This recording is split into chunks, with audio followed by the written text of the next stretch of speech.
Status terkini pembangunan hub halal Gebeng telah pun dibentangkan dalam mesyuarat Majlis Pembangunan Industri Halal yang dipengerusikan oleh Yang Amat Berhormat Timbalan Perdana Menteri Malaysia pada 29 Januari 2026. Kerajaan negeri melalui mesyuarat Majlis Mesyuarat Kerajaan Bilangan 5 tahun 2026 telah bersetuju untuk mengemukakan permohonan kepada Kerajaan Persekutuan bagi mendapatkan peruntukan banyak 500 juta. Peruntukan ini adalah bagi tujuan pembangunan infrastruktur di kawasan seluas 730 ekar yang ketika ini masih berstatus tanah kosong ataupun greenfield dengan izin. Maksudnya tidak ada apa-apa jalan raya infrastruktur bangunan yang boleh menyokong cadangan pelaburan tersebut. Pembangunan ini dirancang untuk dilaksanakan secara berfasa dalam tempoh jangka panjang selama 15 tahun.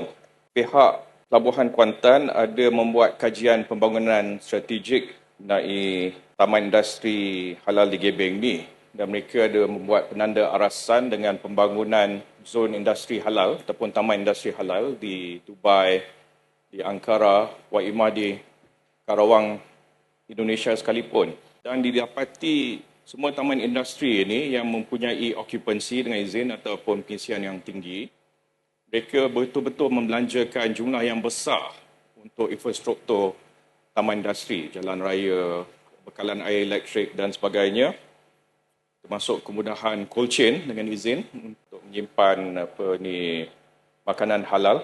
Dan disebabkan itu, pihak pelabur tertarik untuk memasuki taman industri tersebut. Jadi kita tidak boleh lari daripada kejayaan taman-taman industri ini. Sekiranya kita serius untuk bangunkan Taman Industri Gebeng, perlu ada perbelanjaan untuk pembangunan infrastruktur. Lagipun pembelanjaan ini akan dibiayai untuk tempoh 15 tahun. Fasa pertama 2 tahun tu kita akan belanjakan 70 juta sekiranya Kerajaan Persekutuan bersetuju. Walau bagaimanapun, sekiranya ada pihak pelabur luar yang berminat untuk menjadi co-investor dengan izin, maka jumlah 500 juta ni akan berkuranganlah. Mungkin separuh ditanggung kerajaan dan separuh lagi investor luar. Dalam pada masa yang sama, kerajaan negeri seperti saya sebut tadi memang mengalukan pelibatan pihak swasta dan pelabur yang berminat untuk turut serta membangunkan Taman Industri Halal Gebeng ini dalam menyediakan khususnya untuk penyediaan lot industri, pembinaan kilang serta fasiliti logistik seperti gudang. Antara komponen penting dalam Taman Industri Halal ini adalah storage untuk cold chain. Ada kajian yang mengatakan kalau kita ada fasiliti cold chain yang bajetnya 20 juta di sini, maka komplikasi kerumitan untuk mematuhi syarat-syarat piawaian halal itu akan jatuh sebanyak 70%. Kita ambil iktibar daripada pembangunan industri taman halal di Karawang yang sebagainya. Bila tak ada cold chain, dia kena retrofit balik, dia kena ubah suai. Setelah taman industri itu telah dibangunkan beberapa tahun, ia memakan jumlah yang begitu besar akibatnya. Sekini sebuah syarikat dari China telah menyatakan minat untuk bekerjasama dalam pembangunan serta membawa pelaburan ke dalam taman industri ini. Antara industri yang disasarkan oleh Hub Halal Gebeng merangkumi pembuatan makanan halal dan bukan makanan, maksudnya ramuan dengan izin ingredients, pharmaceutical, produk berasaskan pertanian dan daging, logistik halal dan juga peralatan medikal. Pemilihan lokasi ini adalah strategik kerana ia melengkapkan fungsi pembangunan berorientasikan transit ataupun transit oriented development dengan izin serta projek pembangkit ekonomi atau economic accelerator project dengan kedudukannya yang berhampiran dengan jajaran dan stesen ECRL. Tanah tersebut jaraknya kira-kira 12 km daripada Pelabuhan Kuantan. Jarak Hub Halal Gebeng ke stesen ECRL Terating dan tapak lapangan terbang baru Kuantan adalah sekitar 4 km. Kedudukan ini memberikan kelebihan logistik yang signifikan kepada para pelabur.